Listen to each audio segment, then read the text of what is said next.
I want to introduce Bill. He is a longtime entrepreneur, business mentor, and he is one of our familiar faces with our Business 2.0. Are you guys familiar with that? So he helps a lot of our new businesses with information, resources. Very, very important part of our Business 2.0. Bill has spent 38 years in marketing and innovating at a global consumer health company. And for 12 of those years, he and his wife have ran a successful side business inventing and marketing party and carnival games. I have heard that a lot. Very interesting. Along the way, he made and learned from his shared and preventable mistakes. He's turned those lessons into a book filled with practical tools to help fellow business owners and to avoid costly mistakes. Please welcome Bill Holsten. Thank you, thank you, thank you. Thank you, Deanna. You're very welcome. I'm happy to be here on this nice warm day. And in the next about an hour, I'll take you through some of the why behind human error, why people make mistakes, some of my own mistakes, some very famous ones, but the main part of this is 10 tools you can use, how not to make them. But first, a question for this large audience. How many of you have made mistakes that are regrettable and dumb, and you said, oh my goodness, how could that have happened? That had an impact on your business. Well, you're not alone. I did a survey among 100 entrepreneurs and small business owners in January this year and saw these numbers. 95% said they have done at least one, and 33% have done 5 or more. I have been this entrepreneur, corporate marketer, innovator, and I spent 2 years after making my mistakes and my business was sold off to somebody else, studying the topic of why people make mistakes. And since I've lived and learned about this experience, I'm here to share with you. This is me on the right, on the left, on my entrepreneurial business. We made carnival games. I'll show you one of those in detail. And this is me in my corporate life, leading brainstorming workshops for problem solving, new product ideas for the consumer health company. There's a whole library of books that I went through talking about the psychology of why, the impact on businesses, and then there's a lot of culture discussion on a learning environment. Mistakes are okay. I say that's great, but if you can avoid them, why even do them in the first place? Today we're not talking about major purposely developed things like that failed. You remember New Coke a long time ago, or the Edsel, or a whole bunch of things. Teams of people spent years putting them together, launching them, and they didn't work out for some other reason. It wasn't, oops, I dropped it, I made a mistake. Also, this is not about the typical reasons why small businesses, startups fail, like they ran out of cash, which is familiar to bankers, you know, introduced a product for which there was no need, they got out-competed, all those. We're not going to solve those. There's lots of resources for those. I'm part of SCORE. That's one of them you can work with. Being here at DSBC is a good one too. So we're not talking about those. And we're also not talking about S happens, things you can control. People with retail businesses that depend on China stuff, these tariffs are going to be upending. Or we all remember the pandemic, and there's more in the future that we can't control. We're not talking about those three things. We are talking about things I call uh-ohs. And I'm actually made up a word for it. They're unintentional, they're humbling, especially if it's your mistake.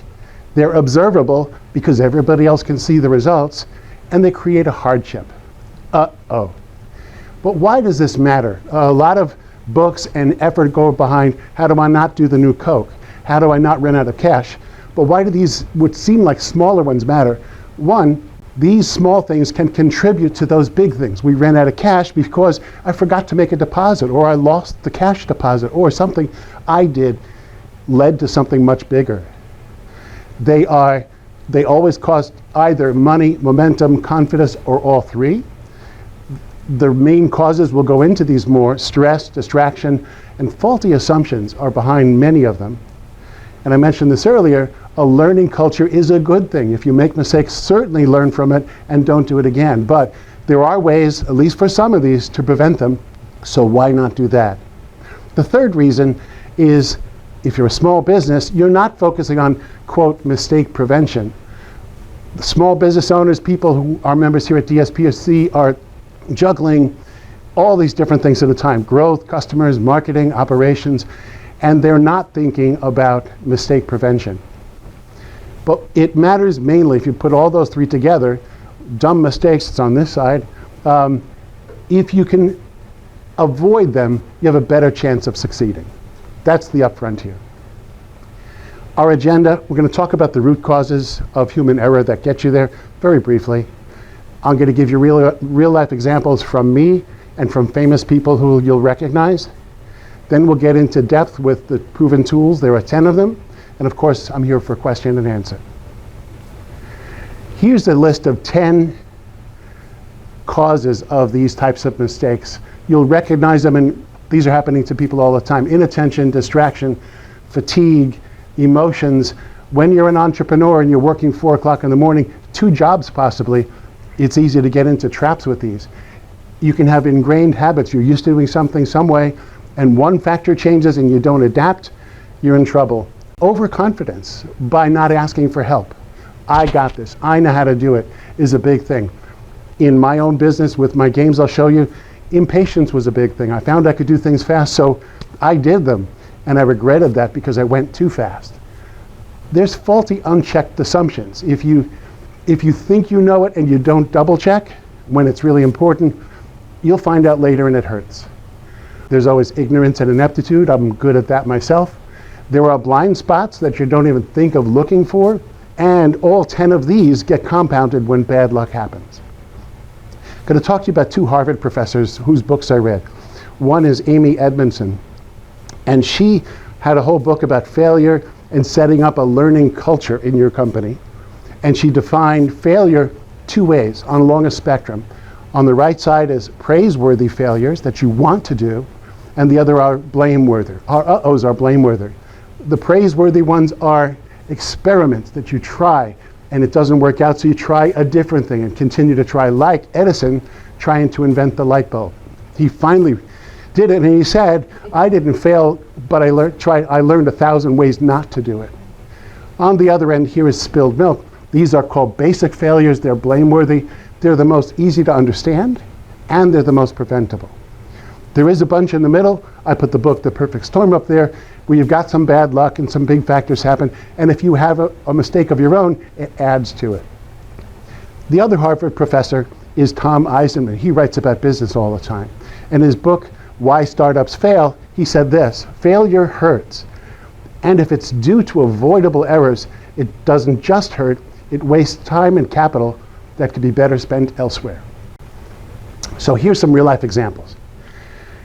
I'm one of 6 kids. In 1999, my sister's daughter was having a Make-A-Wish carnival in her backyard. It was a day kind of like today, beautiful, sunny, and really hot. So we wanted to rent a dunk tank. You know these kind of things. You throw the ball, hit the target, and somebody falls in.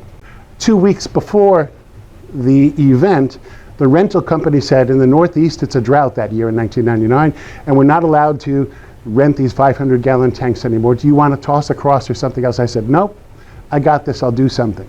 So Janet, my wife, and I sat down at our kitchen table. We said, how do we get that dunk tank experience without all of that water? And what we came up with, and this is the one from the carnival that day, we called it first Splashdown. It's a plywood board with a target on it. This is a shower rod, and here is a basketball rim, and there's a water balloon in there. So when you throw the ball, hit this target, it pushes a pin into the water balloon, and she gets all wet. It was fantastic. It was a lot of fun. People were lined up all day. We made hundreds of dollars for Make-A-Wish. We were proud. Then we got home, and I said, hey, I work in marketing, I work in innovation. This could be something we could make a business. So we investigated, looked for a patent, got a provisional patent, got an SBA loan for $94,000 to be able to produce 100 of these and advertise in rental industry magazines. So we went ahead and did that winter. So this was our commercial product. It's the same kind of wood structure. This is now a closet pole and a bit more durable with the same basic idea. We managed in 3 or 4 months to sell 60 of these. and it was still cold, so nobody had them out to rent yet. So when the warm weather came the next season and rental store customers began to rent them out to customers, we began to get phone calls. This was our first uh-oh. People were saying, the wooden pieces broke. The screws are coming out of the wood. The beautiful pitch burst logo panel peels off. They were very, very upset. So we wound up doing make goods, spare parts, and refunds. If somebody bought something from us, we're good for it. So even from out of our pocket, we paid them back. There were a lot of refunds, so it was a bad time. After the 10th customer called and said this is not working, and the complaint, we came to the realization we're screwed. This is not viable. We can't continue to do this. The thing itself is not fit for purpose. So we have to either exit and find another way to pay this big loan off, or pivot and do something else. Here is me in my woe is me moment in my backyard. The other 40 we took out of inventory. We took them all apart for spare parts, and we diagnosed what was the problem. It was faulty, unchecked assumptions. We had visited rental companies and saw they have a lot of games in the back, but we didn't look close enough to know they were all metal and highly durable. Ours was wood. It just was not durable. So I added below this, for me personally, ignorance, impatience, and of course I learned several times I'm a crappy engineer. I should have gotten that help earlier.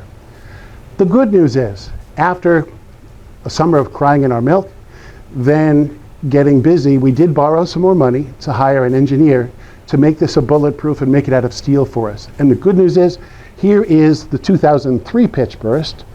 Steel frames, plastic panels, beautiful screen printed logos, unbreakable, unfrickin' breakable. This is we sold the business in 2015. This is still being sold today by the company we sold it to. Hard lessons. In the 5 years that followed the relaunch of Pitch Burst, we got very busy. We launched 4 new games because we learned when we rented space at trade shows, it was much more efficient to have more than one product. So each year we came out with a new one. This is looks like a dynamite detonator. It's a balloon popping game. This one is a very dynamic water game where these guys are pumping water pumps, be the fastest to spill the bucket over the other guy's head. This one is kind of a wheel of fortune. You spin the wheel and somebody gets soaked by surprise. And this one is a drag racing game using the pumps from this game in a different way to push air into cars. Mixed success. Each one had their ups and downs, and we continued to learn. Coulda, shoulda, woulda. We wanted to, like these pumps clogged because we got cheap ones. We got better ones later. So it was an adventure. Our company was called Whirlwinds LLC. Lots of lessons. When it's your money, the profit would go into your bank account. If you don't have profits, and we didn't, it came out of our wallets. So we got more and more careful of spending our money. So these are life lessons for us as well as business lessons. Now let's talk about some very famous dumb mistakes. The first one is a billionaire. It's kind of fun to talk about. This is Steve Wynn in his Las Vegas casino, and that Picasso behind him called La Rêve was one he was trying to sell to another billionaire for $139 million. And he had a whole bunch of people in his office in Las Vegas the day before it was to be sold, and he was showing off. And I haven't been to his office, but he was sharing it with people like Barbara Walters and some journalists, and he did one of these, by mistake he put his elbow through that painting. So it could not be sold. He wound up paying tens of thousands of dollars to repair it. 5 years later it sold anyway, but that kind of ruined that moment for him. That's inattention, and I added to that clumsiness. But he wasn't paying attention. Another inattention you might have heard of. In 2015, at the Miss Universe pageant, Steve Harvey was the host, and when they had the final 2, he says the winner is Miss Columbia. Turns out that wasn't right. Reading into this, he had a card that had the right one on it, and some producer was saying, go to the second name. And in an instant, with 2 billion people watching, he said, Miss Columbia. He manned up. When this was over, he came back on stage and he says, I'm sorry, folks. I got to make this right. The winner is Miss Philippines, the person on the right over there. It was astounding. He actually hosted that show 3-4 more years after that. That happened 2 years later at the Oscars. There's Faye Dunaway and Warren Beatty presenting the best picture at the Oscars in 2017, and they said the winner is, opened it up, and they said La La Land, and the whole La La Land crew, they came up, started giving speeches, and it turns out it was wrong. PricewaterhouseCoopers, who runs that, gave them the wrong envelope. And they had to then say, sorry folks, it was Moonlight that was the winner that year. And Jimmy Kimmel was the host of that show, and he blamed that event on Steve Harvey, just to close the loop. So that's inattention and distraction times a million. A third one about faulty, unchecked assumptions. You might know this one too. NASA launched in 1999 the Mars Orbiter and the Mars Rover. They were supposed to explore and rotate around the planet to get a lot more information about that environment. They launched it, and it took 3 months to get to Mars. Somebody pushed the buttons to make it leave this one to go into orbit, and it crashed on the planet. The analysis later said that there were 2 companies working on the trajectory of the avionics, or whatever it's called. One was Jet Propulsion Labs, and the other Lockheed Martin. One of them used English measurements, like pounds, inches, feet, and the other one used metric, like millimeters and meters and kilos. And I don't know the details, but they didn't talk to each other, and when the time went, it got the wrong instructions, and they lost, I forgot the dollar, it was tens of millions of dollars worth of spacecraft, and that program was killed for many years. Another one about faulty and unchecked assumptions. Mattel was one of the companies that sold Cabbage Patch Kids, and in 1996 they launched this one. This is Snack Time Kid. The idea is that little girls can have little plastic French fries and little foods. They can put it in the doll's mouth, and went yum, yum, yum, yum. It disappeared. It came out their diaper, and they can put it back and run it over. All good intentions. And they must have done their market research, because they sold hundreds and hundreds, thousands of these. But when it went that Christmas into kids' hands, they would hold it close to them, and suddenly the doll was eating their hair, and it wouldn't let go. And there were other things like fingers that got not cut off, but hurting young kids and scaring parents. Mattel did the right thing. They withdrew all of those and refunded all of the money, which is unusual for a big consumer products company. Yeah, the doll from hell. I think the kid in the picture looks like the doll herself. And the most tragic one I found is a skydiver. His name is Ivan McGuire in Pennsylvania, and he was asked by a tandem couple, an instructor and another student, to get film of them jumping out of the plane. So to arrange this, he got a camera, he strapped it on. This is before GoPros or cell phone cameras. He had a camera strapped on him. They were all up in the plane. They gave each other the thumbs up. And when it came time, Ivan jumps out, turns on the camera, shoots it upwards, gives them the thumbs up, and they jump out. And this is not them, but this is a beautiful shot like this. Then they went and pulled their ripcords, and their parachutes opened.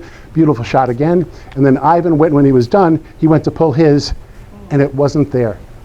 He was so busy with his camera, which was heavy at that time, he forgot about his parachute. He did fall to his death. And the camera was still on. You can hear his voice saying, "Oh my God, no." This was inattention times a billion, because not only it was Ivan who forgot it, the pilot's supposed to look and be sure everybody has a parachute. The other people on the plane might have noticed he wasn't wearing one. So it was nuts. These are told so we can tell how to use these to your benefit. The secret to preventing avoidable dumb mistakes is as simple as the words there. Think smartly and be more aware. Well, if I could only do that, I'd never make mistakes. It's not easy. So what I did from my own experience in making mistakes and in leading problem-solving workshops, I put together a set of tools you can use. They're all do-it-yourself tools that let you think more smartly and also be more aware. These are based on understanding yourself better, your own blunder tendencies and your own question asking process, understanding your customers better, having empathy for their own experience, and being sure you understand how they use your product or service category. Also your business. These tools give you fresh, creative, and systematic perspectives on your operating plan. And it's actually my favorite, the external world, learning from others' experience to be sure you understand their perspectives and you learn from their mistakes so that you don't have to. Warren Buffett said it, it's good to learn from mistakes. It's better to learn from others' mistakes. I've got a couple tools with each one of these we'll go through this morning. Let's start with the external world.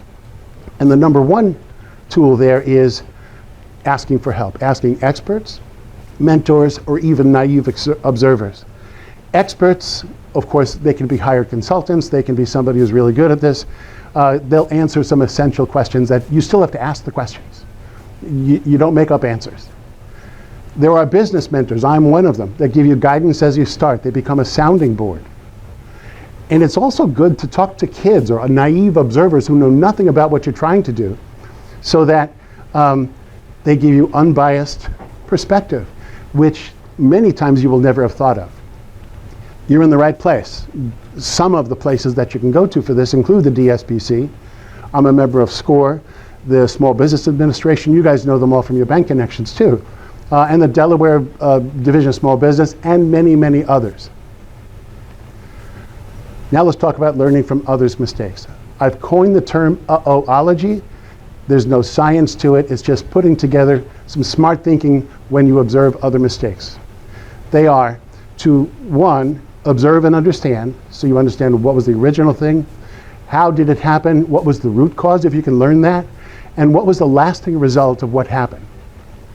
Then you think about your business, your company, your colleagues. You think and apply, what can I or what can we learn about what they were trying to do? What about that blunder is analogous to what we do?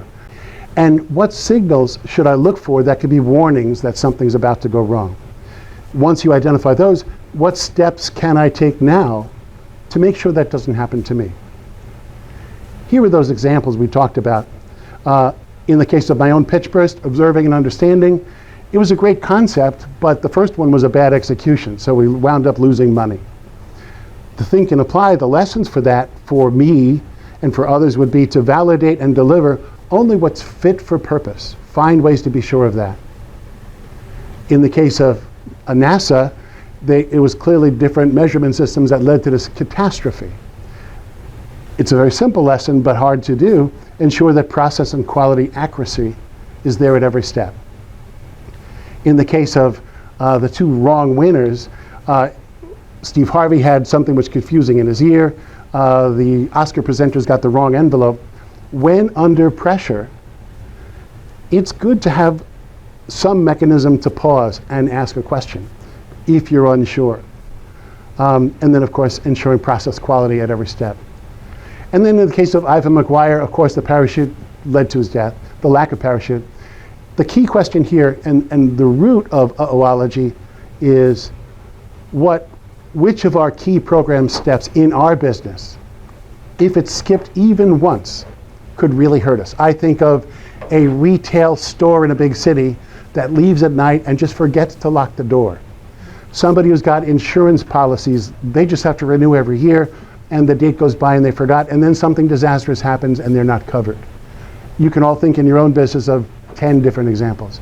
The sources of these, they're in news feeds, in newspapers, on network news every day. Every one except my own, I got from the news.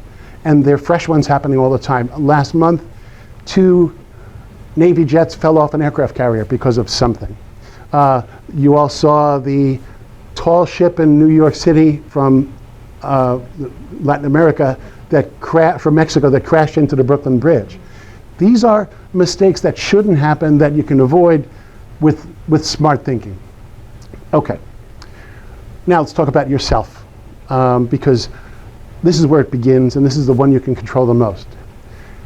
It's tool number 1, it's actually in my book, number 1, is called Look in the Mirror. You're going to assess your own habits and your assumptions and your patterns, so you can recognize by yourself what makes you tick and what makes you make some mistakes. And the way you do this is look back. I encourage you to, and I'll give you a worksheet on this, is make a sheet, make 4 columns. You don't have to do it now, please. 4 columns, and on the first 3 columns list, you've made the mistake. I forgot to lock up the store. I didn't do the insurance. I left the pilot light on. Or, trying to think of a bank example, the safe wasn't locked, or something like that. Then you're going to put to the side of that the typical causes of most human error mistakes. Fatigue, lack of sleep, stress, mental strain, distractions, multitasking, emotions, overconfidence, ignorance, blind spots, habits, whatever. Then you're going to go back to your own blunders and think. You're doing this by yourself in a quiet room, by the way. You're not going to brag about it or show anybody, but you want to learn about yourself. You take number 1 and you say, well, what were the main causes there? And you can check off the ones that seem to contribute. You're looking backwards, not forward. Then you do that for number 2 and number 3. That allows you to say, well, I've got these all over the place, but there are some patterns. When I look at stress and mental strain and overconfidence, or I ignored advice, they seem to be the ones that led to most of mine. You could do this with 3 mistakes or 50 mistakes, but start with 3. So when you have that knowledge, you say, what do you do about it? You can Google it, you can ChatGPT it. These are in my book as well. You can find the primary cause, and it gives you some suggestions on stress and mental strain. Find the stress sources. You look around, it's the kids, it's the hours you keep, it's something going on. Use stress management things like yoga, deep breathing, eat well, exercise. These are not surprising answers you've heard before. For overconfidence, and that you ignored advice, try to be more humble and open-minded. Listen more carefully. Be open and willing to learn. Remind yourself of these, when you get in those situations. So that's look in the mirror. On my website, and I'll give you my contact information at the end, there is this tool of the full chapter from the book as a free download. I gave it a compelling title, but it really is look in the mirror. So that's yours free. I'll give you some free stuff later too. The second tool is asking yourself questions. A lot of times you get in situations and you're on automatic, so you're doing things the way you've always done. This question asking technique helps you break that mold, using open-ended questions to expand possibilities. Instead of closed-ended questions, yes or no, it's about how might we, or how could I, and you have many possible answers to consider. You can use this by yourself or with your team as you're trying to look through how to goof-proof your business. Here are examples of those open-ended questions. It's how to, or how might we, or in what ways might we, or what are all the ways we might. And typically these will lead to, let's think of one. How do we do a monthly close more quickly? What are the ways we can get the information more quickly? What are the ways we can manage the information more quickly? What are the ways we can get approvals more quickly? And you can step on some of those. These are process things, but in going through that, you can also discover some dangers. So the suggestions I have with questions like this, on the positive side, you're exploring positive questions. How might I delight customers by delivering much more than they expect? On the negative side, what are all the ways we might forget to do or include something critical? But then once you've got your answers, and there's no format for this, scribble on Post-its, on a flip chart or whatever. You look at your lists, both the strongest positives and the negatives, and list out how might we exploit these positives? How might we avoid these negatives? It's up to you to go beyond that. But this is an interesting tool I used in all my workshops. Understanding your customers. I worked in a big corporation for many years, and I worked on my own for more than 15 years. And in the big corporation, we always had a market research department. As a manager, I could say, go research this and come back. It was never as clear as sitting in front of a customer. With my entrepreneur venture, I would go out and visit people when they had a problem or when they didn't, to understand how do they run, what makes them tick, what do they care about. So this tool says that face-to-face interaction with customers is way better than PowerPoint reports because you feel it in your heart. You see their faces, you understand. Sometimes it's not comfortable, but it's very important. When you do that, you can follow every touch point from your customer's point of view, and you discover where the friction is, from lack of understanding or lack of empathy, that's where mistake shows up. So the steps for this are get out there and interview customers. The book talks about here's a way, here's a script you can use. You, as the business owner, have to know how to find them and invite them. If it's consumer products, we always did it in their homes. When it was commercial game products, I went to their shops where they had them in storage. So get out there and see. I recommend 5 or 10. Start with 1 or 2 so you get that experience. Then once you've done that and taken careful notes, you're able to create 2 maps. One is called the empathy map, where you put in this matrix, what did they say, what did they feel, what do they do, and what do they think? And you compare that to what you thought they said or would tell you before you met them. And then you can see this is reality, that was hypothesis. It gets you closer. Also, once you've interviewed enough customers using your product or your service, you can then create a task map and go in minute detail. Let's talk about buying a baby lotion if you have kids. I went to the store, I shopped on the shelf, I looked, I read the labels, I did this. I came home, I opened the box, I unscrewed the lid, I did this. So you get this in 10, 50, 100 steps. You can then summarize that most of the times into steps to get ready, steps doing whatever task it was, and steps after the task. This can help you, especially if you're new to a business industry or segment, really understand things maybe before you design a product, or maybe before you choose what you'll put in inventory, and certainly before how will you market it. These are 2 empathy tools that are very important. And the book, these are online, you can find them anywhere, but the book captures those. So you're going to compare your map with prior assumptions and capture significant differences. Those stress areas between what you assumed before and what you learned from those interviews can see where the mistakes could happen and also lead to opportunities you didn't consider. Another tool is called Test and Learn, and this is piloting before you launch. But if you're creating a new product or a new service, you're not going and finishing the production of the whole thing, then launching it. You're taking a piece of it and testing that with real people to watch their reactions, watch how they use it, watch what questions they ask so you can clarify and sharpen yours. This is about safe, fail small, piece at a time, instead of failing big. And the example here is take that task map you made and take one of the steps or a small group of the steps, cobble together something that resembles what you expect customers will use this for, whether it's a form they have to fill out or a physical thing they have to handle, then put it in front of them in its rough form and watch them use it, then ask them why they used it that way.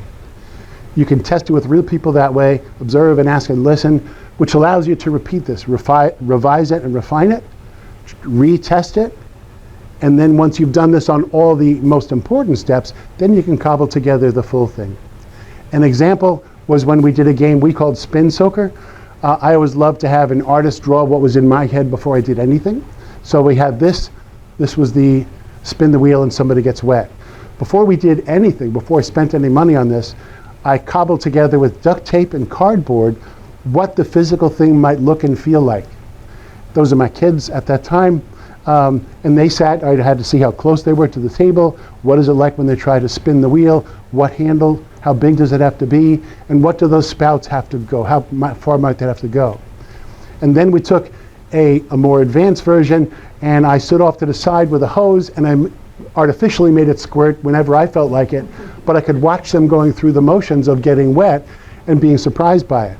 All of this then led to our commercial version when it finally came out. So now about tools about understanding your business better. One creative one you can do that's zero cost is called pre-mortem. Everybody knows what a post-mortem is. When a patient dies, the pathologist will put them on a table and find out what disease, what injuries led to their death. This is the opposite. You imagine a future failure. Imagine your department, your company, your project 2 years from now or 5 years from now. And the thing you do alone or better with a few others, you imagine it died a terrible death. Everything was wrong. Then you imagine at this point in time, thinking about that point in time, what went wrong? And you make a list of all of those things which hypothetically could go wrong. And you work with that to come up with things you could do today to prevent that. The method for this is you get your current plan or describe your current program in bullet points and share this. If it's a small team, if it's a whole department, it's up to you. Then everybody uses their imagination on a piece of paper, on flip charts, on a shared Google Docs. Why did it fail? You'll get dozens or hundreds of these. Then you synthesize those down to the top 10, because many people will think of the same thing. You put them together and you use your judgment. What are the number 1, number 2, number 3 things which could really kill this thing that we must address now? Once you have your top 10, you're going to brainstorm solutions. I have in this deck and in the handouts I can send you a couple of tools that were my favorite ideation tools. One you might have seen called branch diagram or mind maps. Here, this is flip chart, this is any paper you want. You put the key problem or the key challenge in the middle, and then you draw a number of lines out, and then you say, what's the solution for that? Here's one solution area, here's another solution, here's a third, here's a fourth, and you could do a fifth and a sixth. Once you've got that, you say, now what are some ideas that are articulations of that solution? 1, 2, 3, 4, 5, 6, and you can keep doing that. It's a wonderful way of getting lots of things out, especially if you use stimuli. Bring in magazines, bringing things that are unrelated, and let them help you spark thoughts. Do this for each of those top 10, and you wind up having solutions you can come up to, and then you can come up with an action plan. In this ideation, in this problem finding, you will find some dumb things that can happen.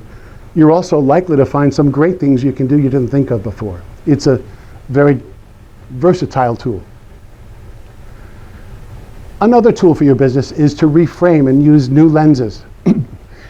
This is a Picasso self-portrait. He's been written about as being somebody who sometimes turned his paintings upside down to get a different perspective on it. I read that Dr. Seuss did this as well, but I've seen maybe that's true, maybe it's not. But looking from a different angle helps you see things you didn't. I sometimes, when I have lots of papers, I'll put them on the floor and see what patterns I missed when it was a mess on my desk. There's still a mess on my desk. There's another tool called the 6 thinking hats that's very effective in groups. And this is where you purposely filter your perspective, one perspective at a time. It uses the analogy of hats. You don't need hats, but here are some hats.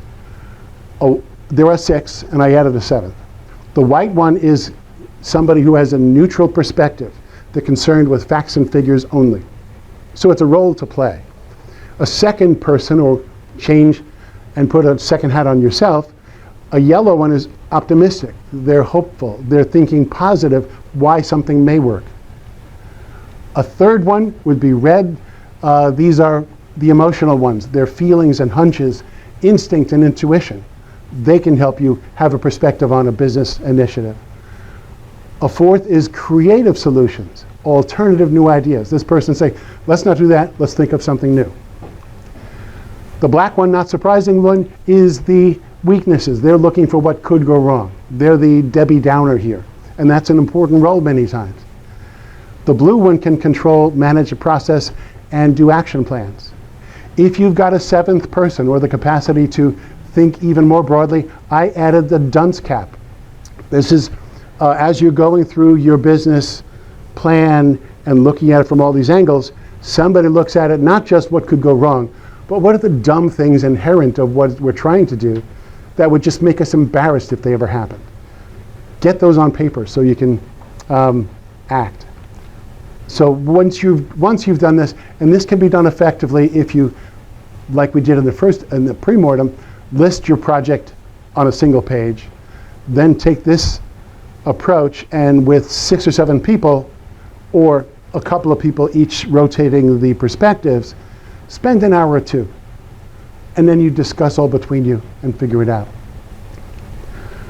A third tool for your business, it's an obvious one, everybody knows them, is checklists. I have a picture of an airplane cockpit and an operating room because that is where I read checklists are most often used. When something goes wrong on a plane, they reach in their cabin for the loose leaf that's got the checklist of what to do if the flap doesn't go down, or any situation.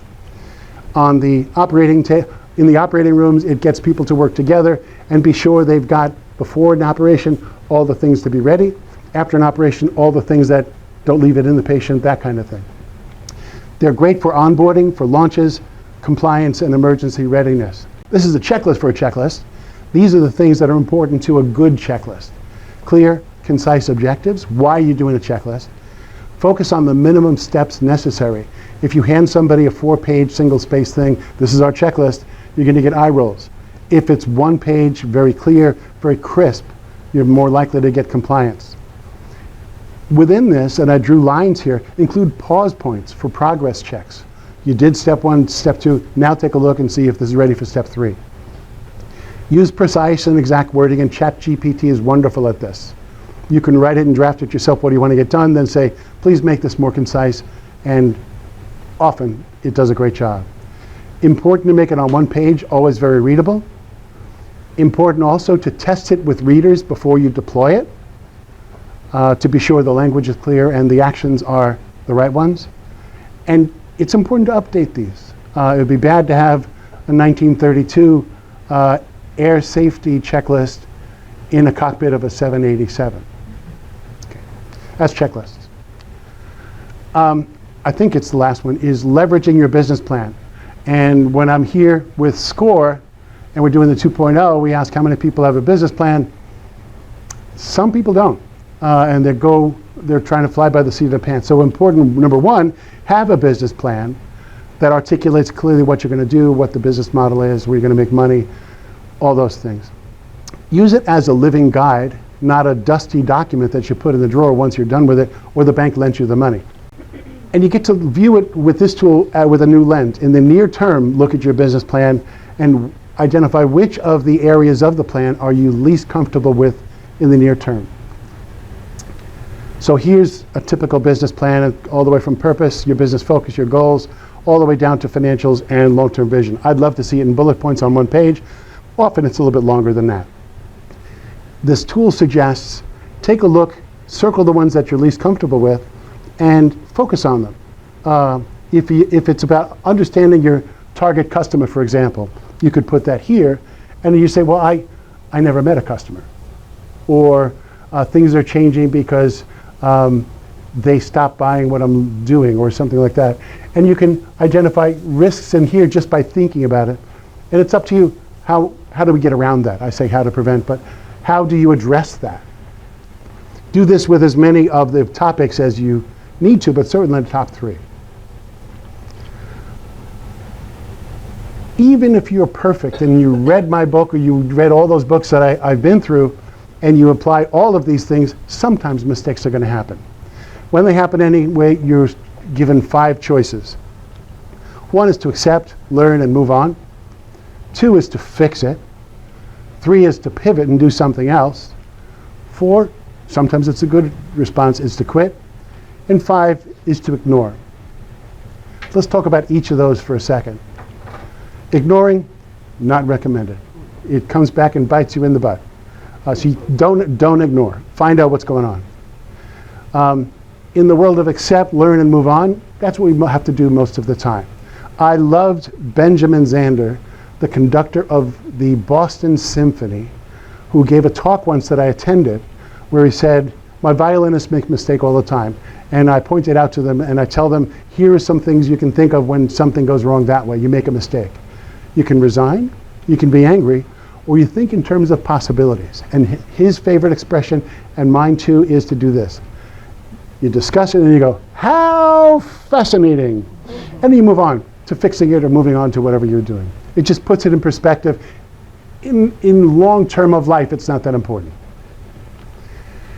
When mistakes happen anyway, you fix them. I went through what we did with the wooden pitch burst to make it the good steel one. In the book and the movie called The Martian, I'll read this because it's kind of fun. The character who gets stranded on Mars, you probably have heard of or seen this movie. This guy, Mark Watley, a fictional character, goes to Mars with the American NASA team, and some windstorm comes up and the team has to leave, they forgot him. They left, they thought he was on board and he wasn't there. So he's there to fend for himself. I won't tell you the end of the movie. But when he realized he's screwed, he says, at some point, everything's going to go south on you, and you're going to say, this is it, this is how I end. Now, you can either accept that, or you can get to work. That's all it is. You do the math. You solve one problem, and then you solve the next one, and then the next one. And if you solve enough problems, you get to come home. I found this in a book called Think Like a Rocket Scientist. And the author of that said, focus on the variables you can control, the inputs instead of the outputs. It gives you power because you can actually control some things. Gnashing your teeth on things you can't do anything about, waste of time. You can pivot. You've heard the term pivot. It's when you take a strategic shift. My assets in the game business were not being enough, so I have to go something else. I learned about customer play. I learned about the rental market. What else might I do there was something I could have done, but at the time I didn't. It's a way to course correct while still maintaining a viable business proposition. I mentioned the mind map. When you get to trying to fix or find what might you pivot into, brainstorm techniques like this, and one more I'll show you, are really useful to give you some possibilities. Mind map we talked about. The other one is called Scamper.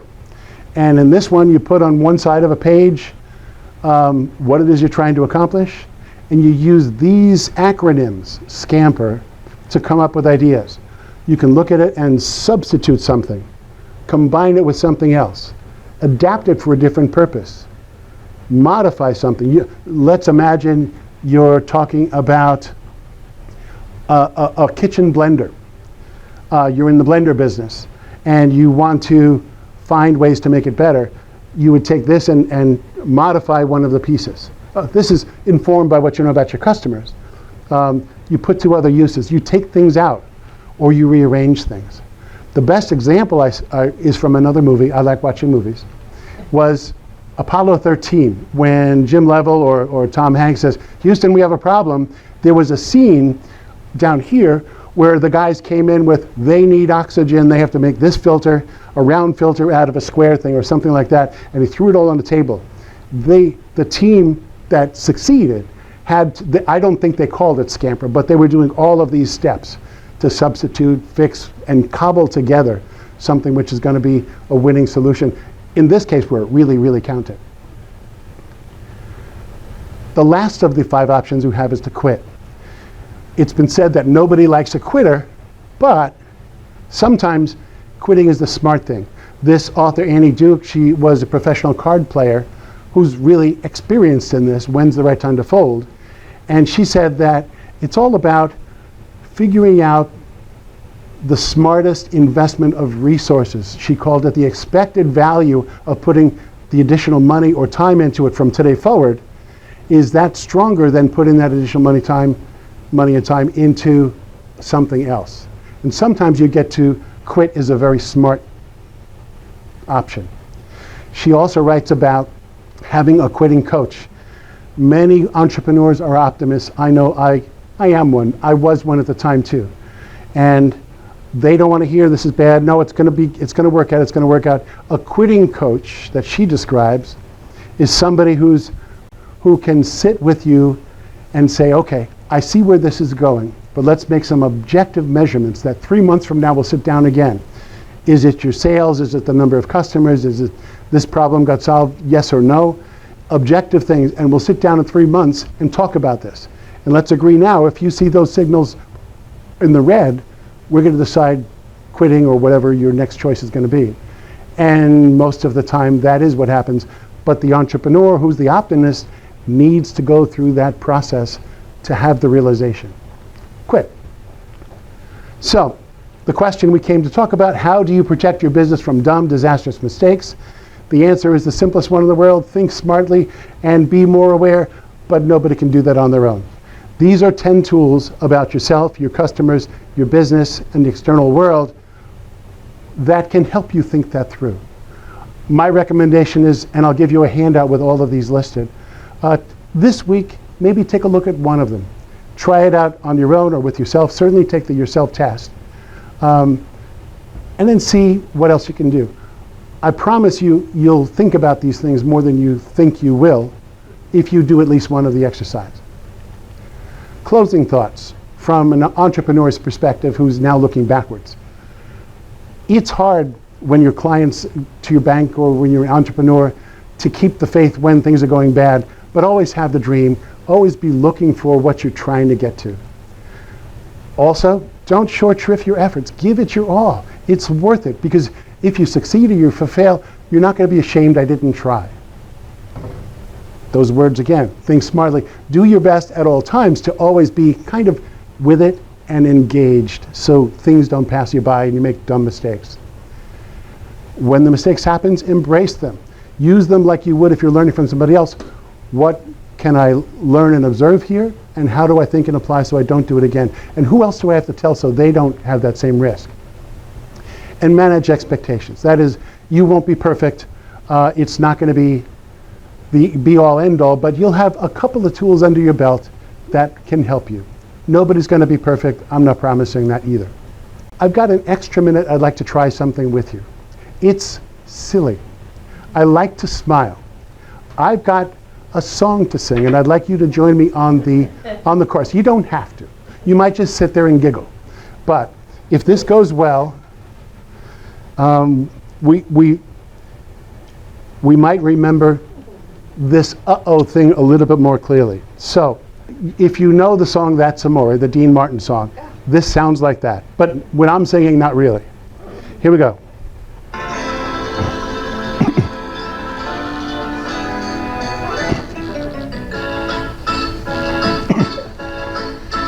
When your customer calls and complains it's your fault, that's an uh-oh. You can sing the uh-oh part.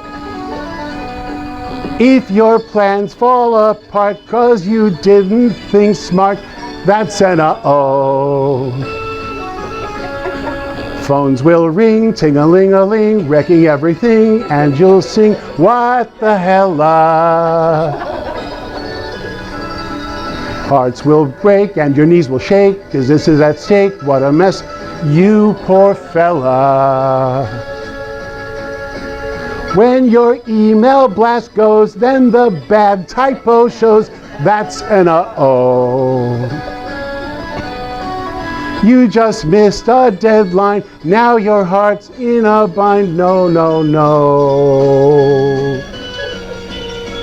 When you think things are grand, then they slip from your hands, and before you know, excuse me, but you see, for an entrepreneur, that's an uh-oh.